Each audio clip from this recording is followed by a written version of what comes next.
Prince Harry sat at the view table Thursday morning, appearing relaxed in a navy blazer and open-collar shirt. The Duke of Sussex had been invited to discuss his latest veterans' mental health initiative in the upcoming Invictus Games. For the first 20 minutes, the conversation had been warm and supportive, the hosts praising his military service, his advocacy work, and even showing sympathy for his struggles with the British media. Whoopi had introduced him graciously. She said, "Please welcome Prince Harry, the Duke of Sussex. Harry, your work with veterans continues to inspire. Tell us about this new initiative." Harry had spoken passionately about mental health support for service members, sharing personal stories from veterans he'd met. The audience was engaged, some veterans in the crowd visibly moved by his words. Sarah Haynes asked thoughtful questions about PTSD treatment. Alyssa Farah Griffin, from a military family herself, thanked him for his service. Even Joy Behar kept things respectful, asking about how American veterans could access these programs. Then Sunny Hostin shifted in her seat. She'd been taking notes throughout, and something in her expression signaled a change in direction. Sunny said, "Harry, this is all wonderful work. But I have to ask, how do you reconcile advocating for mental health while causing so much pain to your own family? Your book, your interviews, the constant attacks on the royal family, isn't that harmful to their mental health?" The atmosphere shifted instantly. Harry's relaxed demeanor tightened. He said carefully, "I've shared my truth, Sunny. Speaking openly about mental health sometimes means discussing difficult family dynamics." "Discussing?" Sunny interrupted. "Or exploiting. Because from where I sit, you've made millions airing family grievances while preaching about wellness and healing." Harry straightened in his chair. He said, "With respect, you don't know the full story. The institution I was born into. The institution that gave you every privilege." Sunny pressed. "The institution you benefited from for 30-plus years before deciding it was toxic? That institution?" A flash of anger crossed Harry's face. He said, "The institution that failed to protect my wife from racist attacks. That told us to stay silent while she was suicidal." "Yes, that institution." Joy jumped in, unable to resist. She said, "But Harry, you've hurt your grandmother in her final years, your father, your brother. How is that healing?" "I've told the truth," Harry said firmly. "Sometimes truth hurts, but silence kills. I learned that from my mother's experience." "Your mother?" Sunny's voice turned sharp. "Harry, your mother died in 1997. You've been dining out on that tragedy for decades. At what point do you take responsibility for your own choices?" That crossed a line. Harry stood up abruptly. He said, "Dining out on tragedy? My mother's death shaped everything about my life. The trauma, the public scrutiny, the fear of history repeating with my wife." "Oh, please," Joy interjected. "You chose public life. You chose to do Oprah interviews, Netflix shows, tell-all books. You can't claim to want privacy while selling your story to the highest bidder." Harry's composure cracked. He said loudly, "I'm trying to help people by sharing my experience, to show that even someone born into privilege can struggle." Alyssa tried to mediate. She said, "I think what they're saying is—" "I know what they're saying," Harry cut her off. "They're saying what British tabloids say, that I should shut up and be grateful. That speaking truth is betrayal. I've heard it all before." He walked around the table, his military bearing evident. "You want to know what betrayal really is? It's being told your wife's suicidal thoughts are a PR problem. It's your own family briefing against you to the press.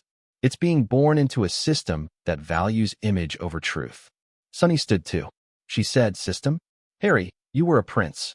You lived in palaces. You had every advantage possible. And now you play victim while cashing checks." "I'm not playing anything." Harry's voice rose. "I'm trying to change things, to prevent other families from suffering in silence. But people like you would rather I stay quiet and dysfunctional." The audience was completely divided, some supporting Harry, others clearly siding with the hosts. Whoopi tried to restore order. She said, "Harry, please sit down." "Why?" Harry demanded. "So I can be attacked more politely? So you can continue questioning my motives while ignoring my message? This is exactly why people don't speak up about mental health." Joy said sarcastically, "Right, because you've been so silent. Only about 50 hours of documentaries and a 400-page book. And every word was true." Harry shouted. "Every painful, difficult word. You think it was easy putting that out there? You think I enjoyed reliving trauma for public consumption? Sarah Haynes said weakly. Maybe we should take a break. We should take a break from judgment. Harry shot back. From attacking people who dare to speak honestly about dysfunction.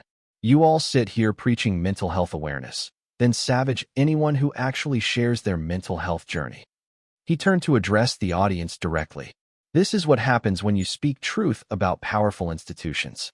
They send their defenders to tear you down, call you ungrateful, say you're dining out on tragedy. Anything to make you shut up. Sonny said coldly. No one's trying to silence you, Harry. We're questioning your methods. My methods? Harry spun on her. What would you have me do? Stay silent while my wife is driven to the brink? Smile and wave while racist coverage destroys her?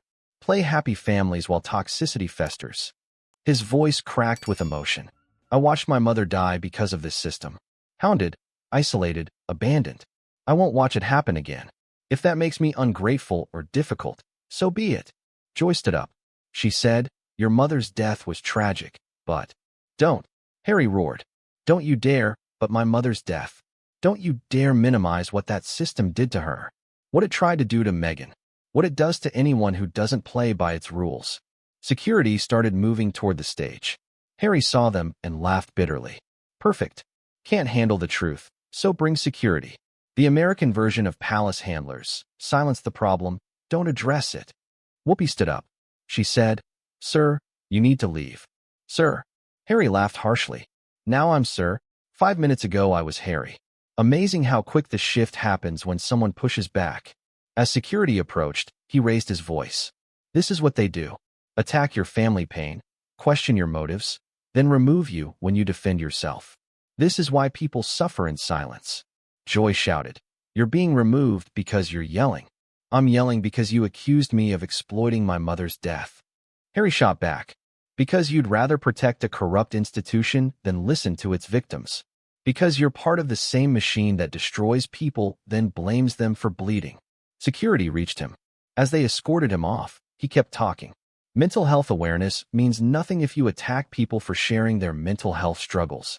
You're not advocates, you're hypocrites, demanding others be vulnerable while punishing vulnerability. At the exit, he turned back one final time. I've lost my family, my home, my role, everything, to speak truth. You think I did that for money? I did it for everyone trapped in toxic systems, afraid to speak up. Your attacks just prove why it's necessary. He looked directly at Sonny. You asked how I reconcile advocacy with family pain? By knowing that staying silent would have killed my wife. Would have perpetuated generational trauma. Sometimes breaking cycles requires breaking hearts. Including your own. He was pulled out as the audience erupted in chaos. The show went to immediate commercial. When they returned, the hosts tried to justify their approach, but they looked shaken. Within minutes, #Harry was right was trending alongside #Harry Meltdown. The world split between those who saw a privileged prince having a tantrum and those who saw a trauma survivor being re-traumatized on television. Harry posted simply, went on The View to discuss veterans' mental health. Got attacked for my own mental health journey instead. This is why people don't speak up. The judgment is worse than the pain. But I'll keep speaking for those who can't. Mental health organizations rallied behind him. Veterans groups praised his continued advocacy despite personal attacks. Even some royal watchers admitted the hosts had been unnecessarily cruel. Dr. Gabor Mate tweeted, What we saw today was trauma response to re-traumatization. Prince Harry was attacked for the very vulnerability we claim to encourage. This is why healing is so difficult.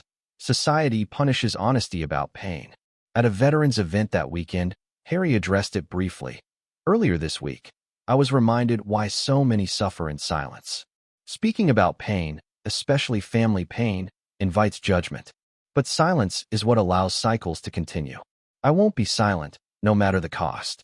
The revolution wasn't in a prince losing his composure. It was in showing how society treats those who dare to speak about family dysfunction.